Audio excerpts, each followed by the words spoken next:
folks, and welcome to the episode of Real Geeks that I have been trying to do for 2 years now. Oh, I joined at the wrong time. What a wonderful time to be alive. Yeah, I have literally been trying to find an opportunity to do this review since my debut on the show in episode 2, and now we're in like 40-something. You got around to it. Exactly. Not dead yet. As I said before, we have covered Vita's favorite film with Dreamscape. We've covered the review Mickey's been dying to do with the Legion of Extraordinary Gentlemen. I can't believe I missed that. I'm so... And now... So the plot begins with a tank going through the streets of London. Oh, I know the movie.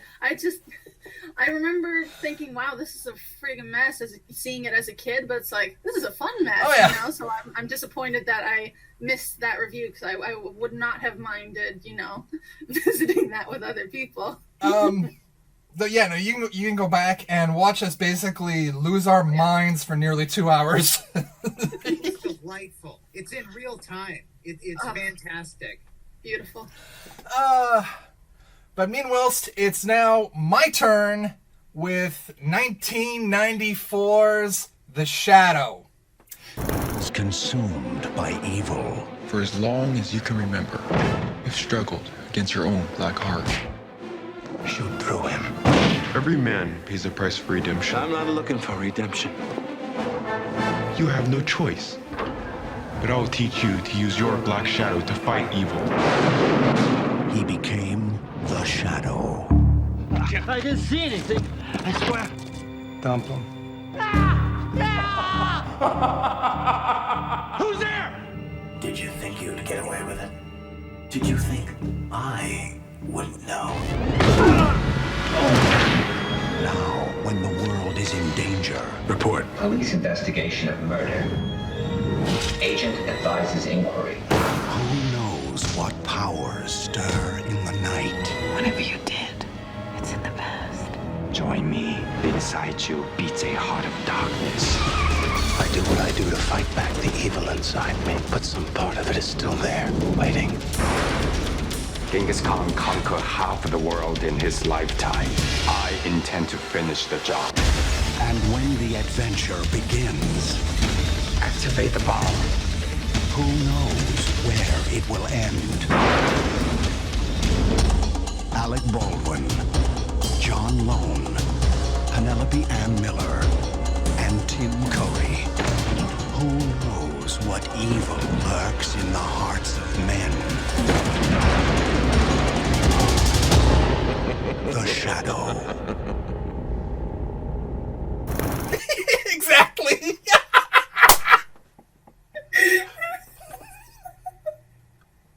That was beautiful. Don't say one bad thing about the child. I'm not, this had to go in because just the trailer is so legitimately fascinating. Cockshot! And I think I saw that trailer. Like it's pulling from recesses of my brain. Yeah. Now. I wasn't alive yet then, so, unfortunately, I missed being spared. I mean, Congratulations. that trailer, first and foremost, is the In a World guy away from being one of the most cliched trailers Hollywood has ever produced. Yeah. There's so much going on in it. And that's how every trailer used to be. There was no such thing as an artful trailer. They had to explain it every fucking detail because they legitimately believed that what audiences wanted the most was to know what happened in a film before they saw it. Spoilers didn't exist because that's how you fucking sold the film. Yeah. And also, you often hear about trailers being released before a film's effects are even done. Yeah. And, Natasha, I think you in particular, being a sound engineering student, are going to love this because none of the audio effects had been applied yet when this trailer was cut. None. Glorious. Glorious. You have a property that by this point has literally existed for the entire 20th century. Has its own taglines built in. Mm-hmm. And they still had no idea how to sell this thing to the general public. I mean, I think... Sorry, Michaela, go ahead. Go ahead. No, Okay. go ahead. Well, because it was in... You said Pulp Magazine, and then Yep. it was also a radio show. I'm going based on just kind of what was going on in the movie, 20s, 30s or so. Yeah, it's... That's when they were... So then... And then this came out in 95. Well... You know, that by then even, you know, it'd be the more of the grandparents going, oh, I remember this from my youth. You know, so I guess no shit they wouldn't know how to sell it because that by then it would be a very niche market. You know, if they did it in like the 40s, maybe the 50s, you know, definitely be like, oh my God, they're bringing it back. But well, actually, funny you should say that. Because this is actually not the first Shadow movie. The Shadow. Yes, the Shadow. Of the roughly 5 or 6 of them, maybe 2 actually had Lamont Cranston in them. Yeah, like, the Shadow had actually debuted in 1930 as the narrator / host of several hourly radio programs. And most predominantly the Street and Smith Detective Hour, before fans finally went, no, we actually want stories, whoever this mysterious narrator is. And then The Shadow premiered in his own actual weekly show on September 26th of 1937, and ran on a weekly basis until 1954. woo, nice. So it's essentially if someone gave the Crypt Keeper a gun. You're not that far off. Yeah. Except that on the radio shows, the Shadow didn't actually have a gun. The guns, his twin 45s, his group of agents, Shiwan Khan himself, all of that was from the pulp stories. Margot, Hypnotic Powers, those came from the radio show. So the movie was really quite the amalgamation then of the evolution of the story. Because those seem to be like 2 completely different characters if you're separating those very specific things from each other. Like one's essentially Charles Xavier in a trench coat, and the other is the Punisher? Fuck.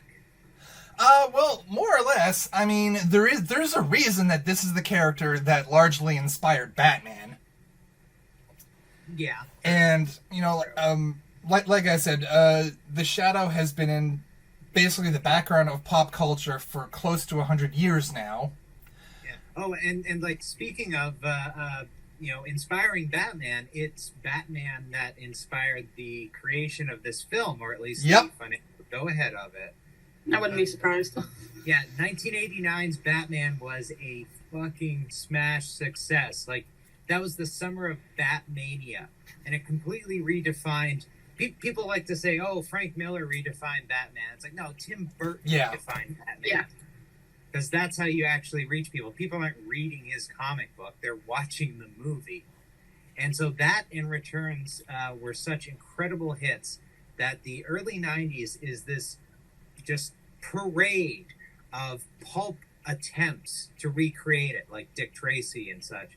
And I feel like this kind of like they had such a hard time finding a way to sell it because it was 6 years after Batman. If this was in 1992, they could have easily sold it on the whole like 20s, 30s pulp nostalgia that was going around at the time. Like, you know, The Untouchables was made then. There was a bunch of Al Capone garbage. There was a bunch of interest in the 20s and 30s. Well, like I said, Untouchables was actually 87.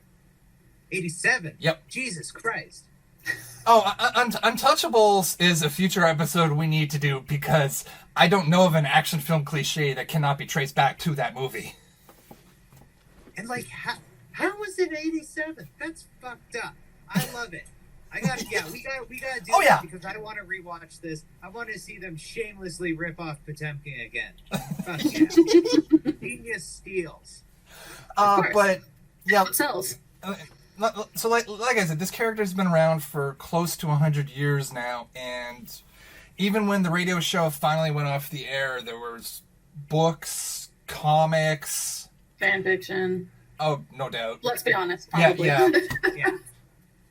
And you look at Batman's fan fiction. Well, yeah, like even the 90s Batman cartoon, The Gray Ghost. I love The Gray Ghost. Who gets extra points for being voiced by Adam West. Yeah. But The Gray Ghost is the Shadow in every way imaginable.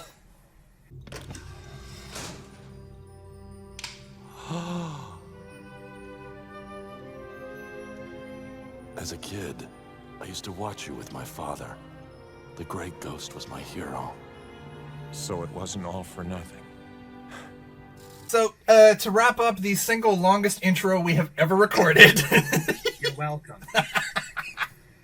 I'm, of course, Mike Montgomery. I am joined by Natasha and Mickey. And as far as we know, Vita is still watching the movie and will be joining us later. I can't wait for that. I really hope she just, launches into it with, what the fuck? Yes. Just instantly the screen is, full of her face, you know? What happened? One of the pulp stories, the main difference being that instead of your standard witness being about to be tossed off a bridge, encountering a man who's about to commit suicide, and we have Vita! Vita! You don't know what it's taken to get me into here. I am on my phone because my laptop's not working, and tech is not playing nicely with me today. Not for any of us. Don't worry, hon. No. It worked out exactly like I said. Yeah. Oh my god! I'm so happy. Joe Nemec was a terrific production designer on this show. I mean, we had great sets. And one of the jobs the cinematographer does is you want to make sure that the audience sees the sets that were designed. So you want to make sure that things are staged in a way where you see the sets. When you design sets, I mean, they only really have two things that they can do. And that is you either have layering or you have texture. And Joe was a master of doing both things.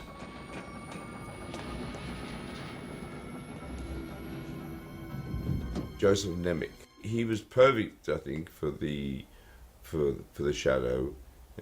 His style is very traditional in a sumptuous way. Joe was one of the first people I worked with where I just was astounded by the work he'd done.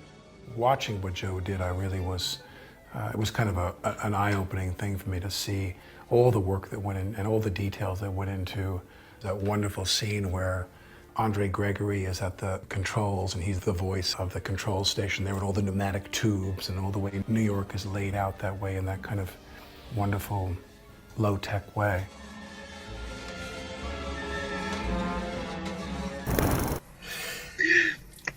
Now, with the sequence with Lamont and his uncle, one of the things that I absolutely love here is that, you know how, especially nowadays, people complain about how films are just so much CGI thrown at you? The sequence where Commissioner Wainwright, I refuse to call him Barth. I hate that so much. Continue on. Starts talking about like he gets a report of the activity with the shadow, and speaking of which, Lamont's line when he enters the scene, "Sorry, I'm late. There was an accident on the bridge." Beautiful 90s one-liner. Oh yeah, yeah. And the 2 martinis to follow it up, just perfect. I know he's double fisting martinis of all things. Well, you gotta keep it going. Is he's gonna down the first one, and then he's gonna have to wait for the next one. It's just like really, it's a time saver, right? I feel like that entire scene is just his audition reel for a Bond film. Just please, look, I can do 2. I can do 2. Oh yeah, no, it might as well have been. But I love how when Wainwright starts talking about how, like, I'm gonna put a task force on the shadow, and when Lamont goes into shadow mode, for lack of a better term. You're not going to appoint a task force. No, hell with it. I'm not going to appoint a task force. You're not going to pay any attention to these reports of the shadow. Ignore them entirely. There is no shadow. Well, there is no shadow. If there were, I'd be Eleanor Roosevelt. Where was I? Like this is how they did that. It's literally, he leans back, and they tilted the light down so that he's in the shadow. Yeah, they just changed the lighting. That's it. I figured it was just they got a card or something, and had one of the grips just kind of, right? Just kind of okay. And 3, 2, 1, Carl, now. Yeah. The funny thing is, when he leans back, I swear, I know it's not there, but I can hear it in my head, like wheels on a chair, just like rolling him back.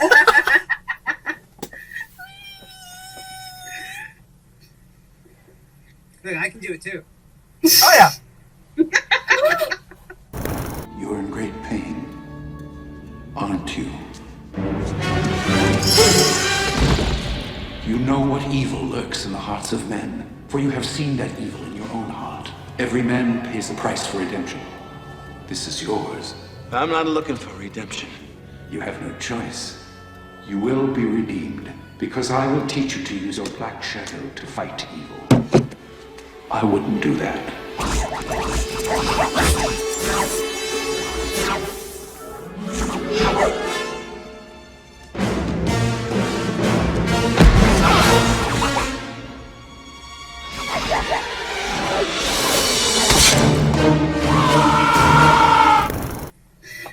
I actually would love to see it redone with the effects that we can produce now. I really would, because I don't know if it would lessen the cheese or increase the cheese. Is there a ratio there? I feel like the datedness of the effects helps it because it's already dated. It's a pulp thing. Having that dual aspect of like this is set in the 30s, plus here's some outdated effects. It actually works better than if the effects were perfect. Like his shadow clearly being like hand animated and having that jitter to it. I love that. If it was a perfectly CGI done shadow, it wouldn't have any of the whimsy to it. But I mean, it's also just kind of like pulp novels in general too, right? So I mean, they were made to be cheap forms of entertainment. So it obviously bigger budget, but still, a little more on the cheaper end for a Hollywood film. Yeah, and with the effects in this movie, as I think I've mentioned in probably a couple other episodes, this is right at that fascinating point where, in terms of visual effects, things like rear projection, matte paintings, and so forth are just starting to move out, and CG is just starting to come in. Because this is so close to a certain effects benchmark movie that the movie that David Kapp wrote right after The Shadow was Jurassic Park. Ooh. It's literally, it's that close.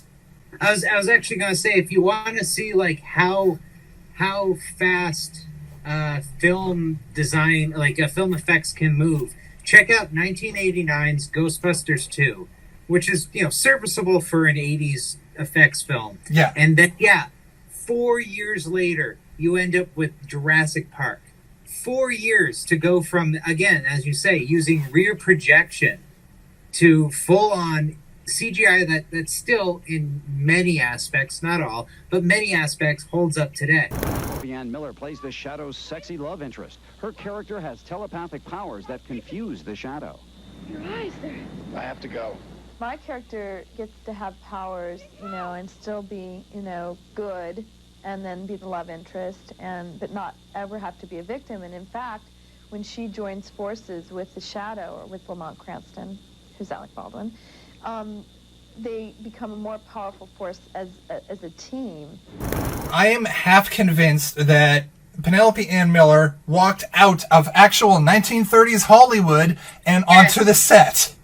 Because, oh my god! She's got the look. Yeah, oh yeah. Stunning. The look, the wardrobe, she... I think I liked her character in part because it was so well done. Yeah. It was so on point. And I mean, I love her clothes. Can I have her wardrobe? I love the hair. Her and Aunt Rose. I don't know. I mean, that dress that she came out that he said was, Aunt Rose, and she came around. All right, let's go. And it's like, okay, no, change dresses. That wasn't my.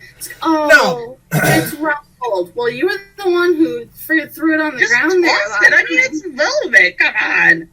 Yeah. You don't just toss velvet. No.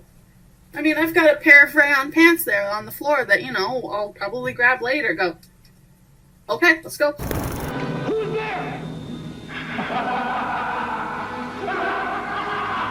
Baldwin is having the last laugh with those who thought the Shadow's trademark sound might be beyond his range. I got it right away. People say to me, how long did you have to work on that laugh? It took me about 15 minutes to get it. Which also, I want to say what I was thinking this entire time. Alec Baldwin, that's quite the interesting choice to have as, the super-powered crime fighter. Yeah. It kind of reminded me of, this is the second time that Alec Baldwin has kind of, attempted to start a career in something else. And Hunt for Red October was obviously the other time. Because he keeps trying to sell himself, or kept trying to sell himself as kind of an action hero. And it just didn't work. He's not Harrison Ford. Harrison Ford could do, Jack Ryan, that Hunt for Red October. And Billy Zane can do the Phantom. Yep. Whoever the hell was the Rocketeer was really good as the Rocketeer. Billy Campbell? Time. Who? Billy Campbell? Yeah, so he went into that black hole Disney created after they released Rocketeer and was never heard from again. Yeah. Yeah. But yeah, no, they were really well casted for what they were doing. And yeah, this is what the fuck is Alec Baldwin supposed to be more serious than this? Alec Baldwin is Glengarry Glen Ross. And yet I feel this is his greatest performance. Well, he was cast in part for his comedic talent. Well,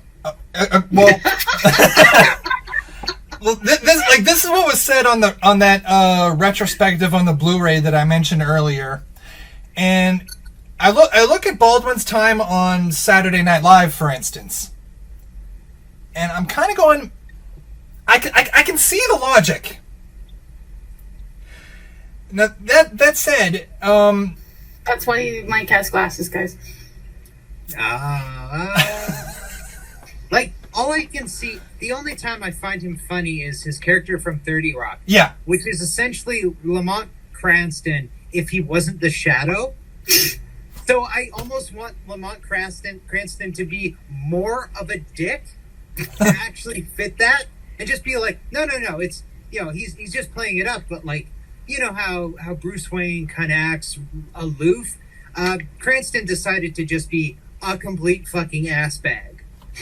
That would have been hilarious. I just bought that children's orphanage. Oh, to save the children? No, to bulldoze it in front of them. Well, I mean, also there's the simple fact that from the moment Lamont lays his eyes on Margot, he's trying to seduce her and reading her mind to do it? Yeah. How much more of a dick do you need him to be? Well, again, started with just having Alec Baldwin, so... Yeah. You know...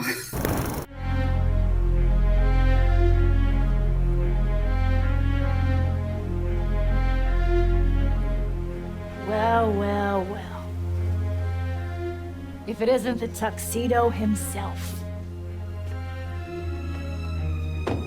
Shouldn't you be outside fixing the city? You look even closer to death than usual. What happened to you? Are you scared? The back of the B train certainly was. I had the whole car to myself. So this is you figuring out New York? Making the city worse for your own selfish ends?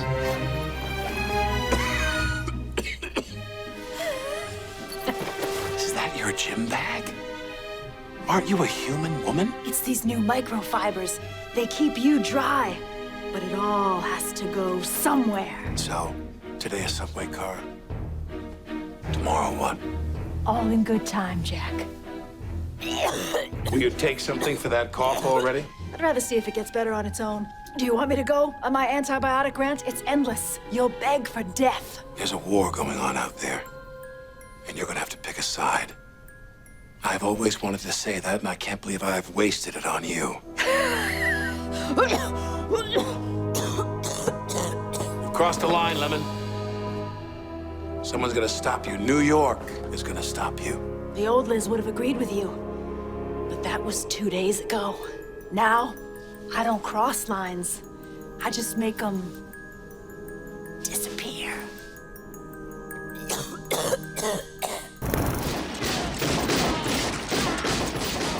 I was a big fan of David Koepp, the writer. Koepp was at the top of his game back then, making one big movie after the other, and I read the script and I really thought it was great. He did a great job. The movie works because of Koepp's writing and because of the design and all the way the whole thing was put together. Did you think I wouldn't know?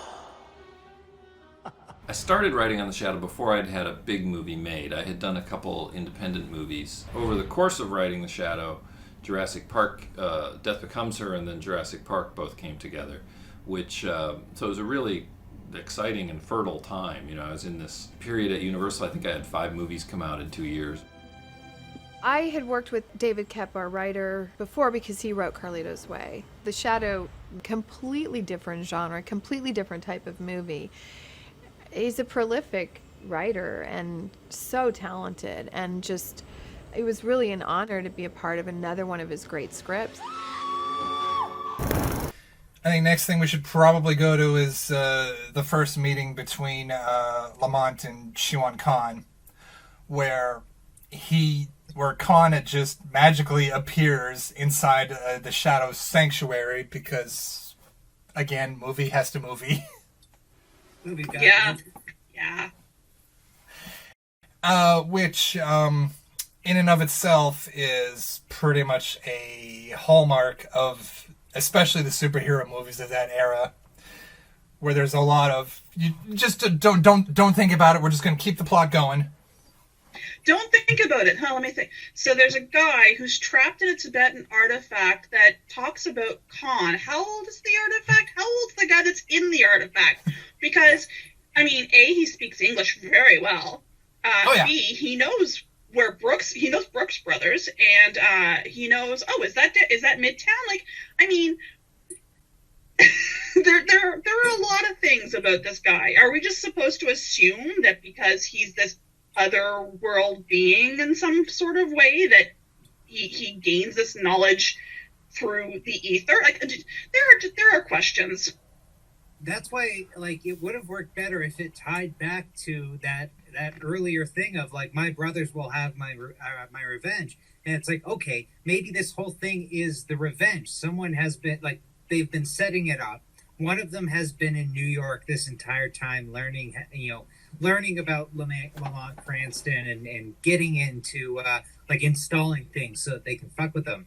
And instead of it being like, some mystical descendant of Genghis Khan, have it just be a super elaborate revenge scheme directly against him for fucking over that old guy. Yeah.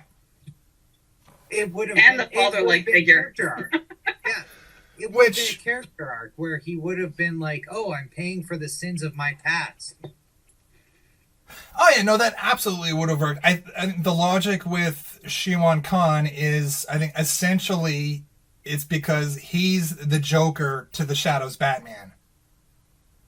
Like one of Lamont's struggles for at least half of the movie is that he's looking at Shiwan Khan and going, oh God, that could be me. Then that, again, he should, like, it would have made more sense if they literally were just other. Fuck, damn it. This movie is so close to being just, like, perfect. And then it just went, wah! Great. Oh, yeah. And, like, with that struggle that Lamont's having, there's a dream sequence where, I'm sorry, this movie puts at least the first 3 Mission Impossible movies to shame.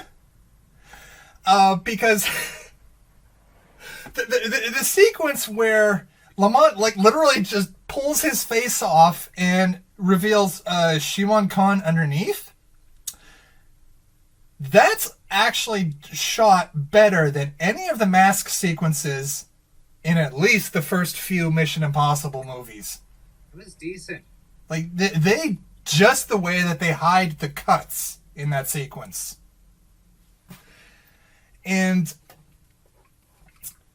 again, going back to Margot and Lamont, as I said before in our Dreamscape review, Margot should not have powers. There's just no reason for it. It doesn't lead anywhere. Exactly. It doesn't really do anything with it. It would be great if she was an instrument of them, or she was necessary to defeat them, but no, it's entirely. She's just a pretty face that's a little weird. Yeah, just a little weird. Yeah. Weird. And now, if they were setting it up for future movies, I could understand. Because they left potential on. They walked away from a lot of awesome potential. There could have been a sequel. They could have done it really well, and they could have had her more of an integral character in the movie. But no, she's just a pretty blonde, not quite vapid female. Yeah. In pretty clothes. And like on the one hand, in the radio shows, Margot is basically there to be captured by the villain. To a train track. Yeah, frankly. Serve as bait in a trap that the Shadow has set. Yeah. Or to sit by the shortwave radio that Margot and the Shadow use and wait for instructions. And aside from flirting, at least to the standards of 30s and 40s society, that's literally all she was there for. So the fact that she doesn't flirting there? The fact that she doesn't do a whole lot in this movie, not all that surprising. But at the same time, where essentially the sequence in the morning where she's behind the screen getting changed, she and Lamont are having a conversation where she keeps cutting him off. That sequence is basically why she has powers, and I hate it for that exact reason. Oh. It's basically it's to try to create that witty rapid fire banter that you would have seen in a lot of films of that era. They could have just done that, though. Yeah, I was just going to say, that's not really something you write. Good banter does not rely exclusively on writing. Yeah. If you have the chemistry between the two leads, and... Which they didn't. Well, they did, but they didn't, because there are exchanges in other parts of the movie between the two characters that don't rely on Margot having powers, and they're hitting that same banter just fine. And also, side note, when Alec Baldwin says the line, "Psychically, I'm very well endowed," watch Penelope Ann Miller very closely. Because as soon as they cut to her, after that line, she looks down at his crotch and says, "Oh, I'll bet you are." Oh my god.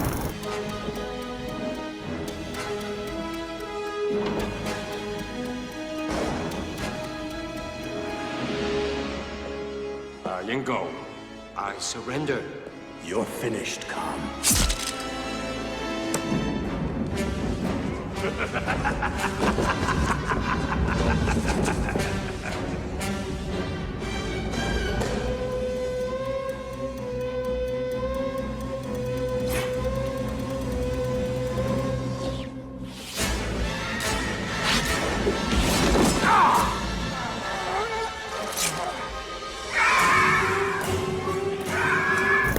Just real quick, if you don't mind me wrapping up. Yeah, no. It was definitely an interesting film. I've got 1, 2, 3, 4, 5 sticky notes of stuff, but it was a fun movie. It reminded me of a lot of the superhero films that I grew up watching. Some not the best. Some Daredevil a couple of times, honestly, but I'll probably watch it again, just not anytime soon. But just to kind of see what someone else would think of it. But yeah. So maybe 3 stars. But anyway, it was fun. That's reasonable. 2.5, 3 stars. But fun as always. So yeah, I really like this film. I'm going to give it a 3.5 because obviously I feel like there are some things it could have done, could have reworked, could have rewritten to have gotten to a better place. But I'm not withholding a better rating because of the aspects that people would look at it today and be like, ew, like it's got weird timing, but I like the weird timing and the weird pacing. Except for that opening bit, I would totally cut that. It's got dated effects, but that makes it all the more enjoyable. I'm definitely going to try to hunt down that fan cut that's in black and white, because what I did is I just cut up like a little bit of the file and I turned it into black and white. Show it right here. So I did that myself just to get a feel of it. It would have taken forever to do the entire film, but it looks really good. Yeah. Oh yeah. Normally I would have you go first, but this time around I'm going to go first because my rating, my thought here has to be just ridiculously obvious. So I figure let's just get it out of the way. Go ahead. Quite simply, I'm going to do what this show has not done since our review of Endgame, where I am pulling out the infinity rating card, because for me, this just gets everything. This is beyond 5. I still remember going to the Elgin Theatre in Ottawa, actually about 6 months before it closed down. The Elgin was a single screen theater that would have been the equivalent of the Oxford here in Halifax. Okay. And to this day, I still remember going to see this movie when I was 14. And it has literally never left my brain since that day. Does this thing have problems? Oh, sweet Lord, yes. Objectively, this is not a good movie. But at the same time, I would also be the first to tell you I am completely and utterly incapable of being at all objective with this thing. This is just glorious. This is my cinematic comfort food. I have probably seen this thing 100 to 150 times over the years. Wow. And I still never ever get tired of it. Like we said, Penelope Ann Miller especially is absolutely perfectly cast. Mm-hmm. Everything about her in this film screams old Hollywood. Baldwin, also very well cast. He does have that almost Clark Gable quality that they were looking for, but there are also points where his performance crosses that line from cocky to kind of arrogant. And there are, like I said earlier, there are moments between him and Margot where he's kind of misogynistic and a little bit creepy. And again, as Ian McKellen is just adorable. And very absent-minded professor. In every way imaginable. John Lone, as much as I respect the work that he put in, because apparently he was in character as Shiwan Khan at all times on this movie. So imagine being in the lunch line in front of that guy. But yeah, I just love the hell out of this thing, and I literally can only think of one person on the entire planet who has the same love for this movie that I do. Who is Brian Salisbury from Junk Food Cinema, where listening to the episode where they talk about The Shadow, I'm just here like, yeah, Brian, we have never met, but you and I are friends.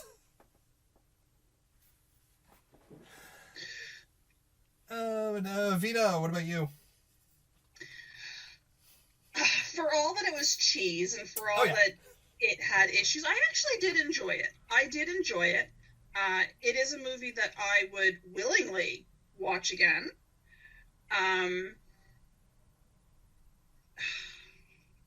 It was great to see all of, and I hope that's not too loud for the mic.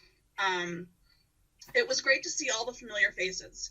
Like, I could look at somebody and go, I've seen them in something before. I've seen them in something before. It was great to see the cast that they brought together for this. Most of the actors were cast well. And for all that Baldwin is half the issue I have with the movie, he was cast well. Number rating, I would say 3.5, 4. Again, I mean, it's a movie that I would willingly watch again, and I'll probably watch it next week just to catch anything that I might have missed this morning. So, like that whole scene with the windows in the cab.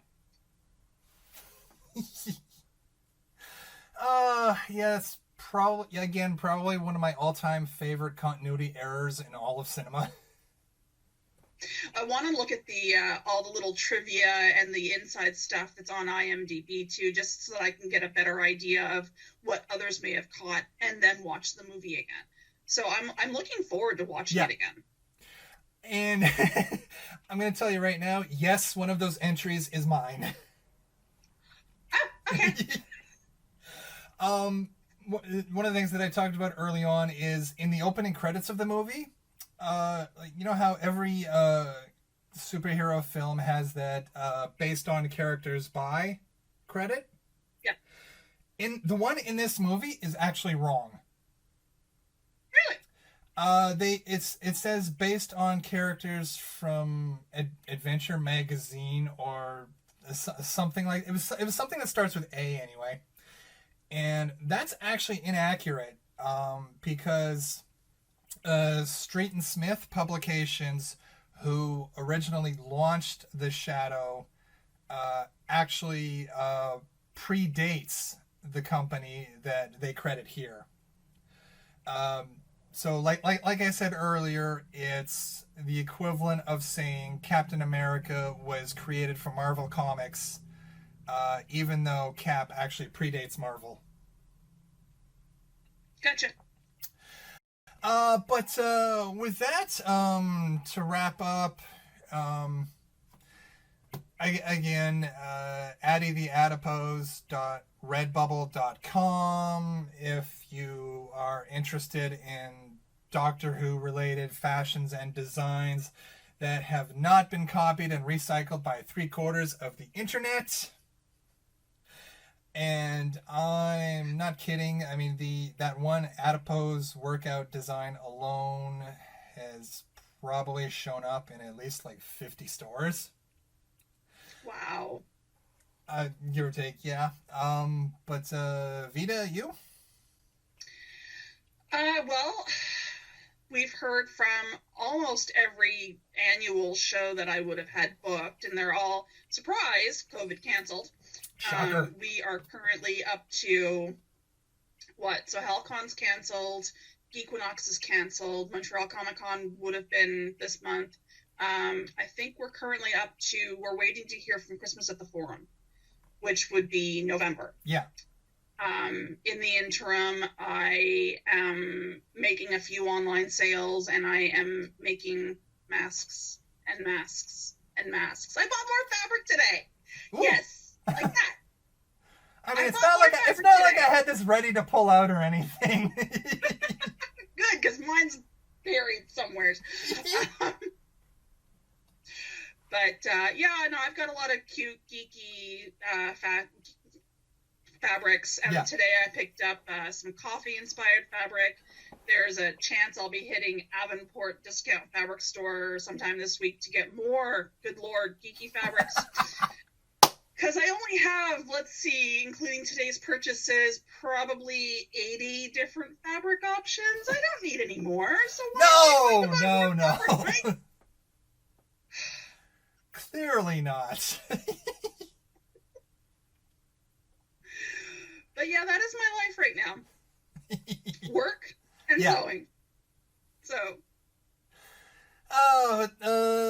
So with that, normally I would say what we'll be doing next month or in the next couple of weeks, but with like this now being the 4th episode we'll have in the can for editing, I have no idea when this is going to be released, so I'm just going to say that our next episode, I think we're going to actually plug a bit of a hole in our catalog. Because last December, due to scheduling, we were supposed to do episode 9 of Star Wars, and we were able to record it, but again, holiday season, so editing just didn't happen. And I think particularly with Natasha joining us, who is a major Star Wars fan, I can't see a better time to go back and do this one again than right now. Aside from the fact that means I have to watch the damn thing. That's okay. I've done 1 through 6. But until then, and we next get to remind you all what evil lurks in the hearts of cinema. I had to cram the tagline in somewhere. Yeah, you had to. Oh yeah. Until next time, bye-bye.